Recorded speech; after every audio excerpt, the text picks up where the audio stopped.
নমস্কার বন্ধুরা, সবাই কেমন আছো? আশা করছি সবাই খুব ভালো আছো। কিচেন অফ দেবশ্রীর নতুন একটি রেসিপি ব্লগে তোমাদের সবাইকে স্বাগত জানাচ্ছি। তো আজ আমি আমার কিচেনে রান্না করতে চলেছি, আবারও একটা পকোড়া রেসিপি নিয়ে চলে এসেছি। দারুণ দারুণ সুস্বাদু, আর যেটা হচ্ছে ভীষণ প্রিয় আমাদের ফুলকপি। হ্যাঁ, এই যে শীতকাল উঠেছে, এবার কিন্তু ফুলকপি চলতেই থাকবে আর চলতেই থাকবে। আর ফুলকপির যে কত রকম রেসিপি হয়, না দেখলে কিন্তু বোঝা যায় না যে প্রচুর প্রচুর রেসিপি কিন্তু আমি শেয়ার করব ফুলকপির। তো দেখো, আজ বানাচ্ছি ফুলকপির পকোড়া।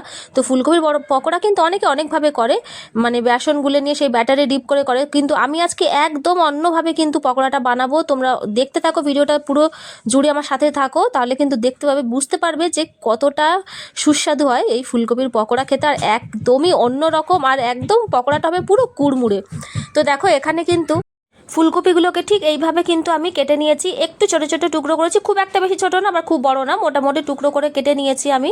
তো দেখো, ফুলকপিগুলো ভালো করে জল দিয়ে ধুয়ে নিয়েছি, কিন্তু এগুলোকে আবার একটুখানি জলে ভিজিয়ে রাখবো, যেহেতু এটার কোনো যে সমস্ত জিনিসের খোসা থাকে না আর কি, খোসা ছাড়ানো হয় না, সেই সব জিনিস কিন্তু একটুখানি সবজিগুলো জলে ভিজিয়ে তারপর রান্না করলে কিন্তু ভালো হয়।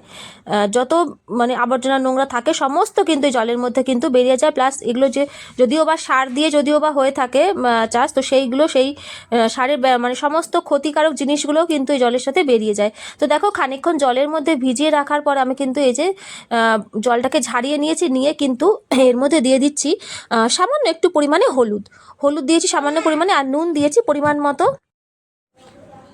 নুন দিয়ে দিলাম, আর দিয়ে দিলাম সামান্য একটু পরিমাণে চিনি। হ্যাঁ, অবশ্যই কিন্তু চিনিটা অ্যাড করো যে কোনো পকোড়ার এইসব জিনিসে আর কি। একটু মিষ্টি ভাব হলে কিন্তু দেখো ভালো লাগে। মিষ্টি মিষ্টি মিষ্টি হবে না, কিন্তু একটু নুন মিষ্টি ঝালের ব্যালেন্স থাকবে।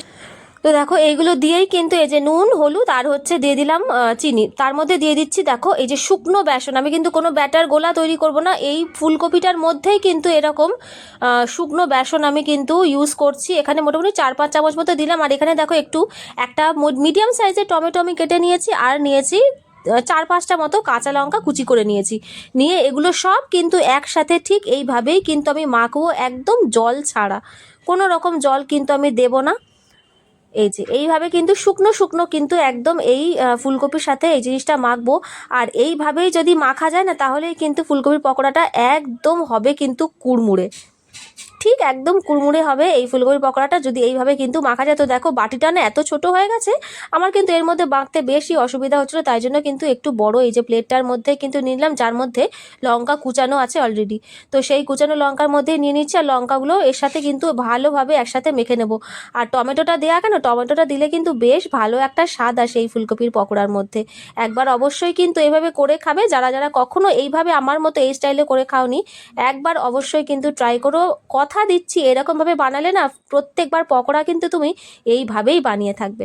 তো দেখো, আরেকটুখানি বেসনের প্রয়োজন মনে হলো আমার দেওয়ার, তো তাই জন্য আরও 2 চামচ বেসন কিন্তু ওপর থেকে এইভাবে দিয়ে দিলাম। আর এটার মধ্যে জল না দেওয়ার আরেকটা কারণ আছে, এটাকে আমি 10 মিনিট মতো রেস্টে রেখে দেবো। আর যে নুন দিয়েছি না, সেই নুন থেকেই কিন্তু এই কপির মধ্যে দিয়েছি, তার থেকে একটা জল বার হবে, তাতেই কিন্তু একদম আঠালো ভাবটা চলে আসবে। একদম যেন এর মধ্যে কোনো কিন্তু জলের ইউজ করতে যাবে না, তাহলে কিন্তু একটু ভ্যাতভ্যাতে টাইপের ব্যাপারটা হয়ে যাবে, সেই রকম কুড়মুড়ে ব্যাপারটা কিন্তু আসবে না। এটাকে একটু রেস্টে রেখে দিলেই কিন্তু এর থেকে যে জল ভাব সেটা বেরিয়ে যাবে। ব্যাস, তাহলেই কিন্তু আমাদের পকোড়ার জন্য একদম পারফেক্ট এই যে ফুলকপিটা মাখা একদম রেডি হয়ে যাবে।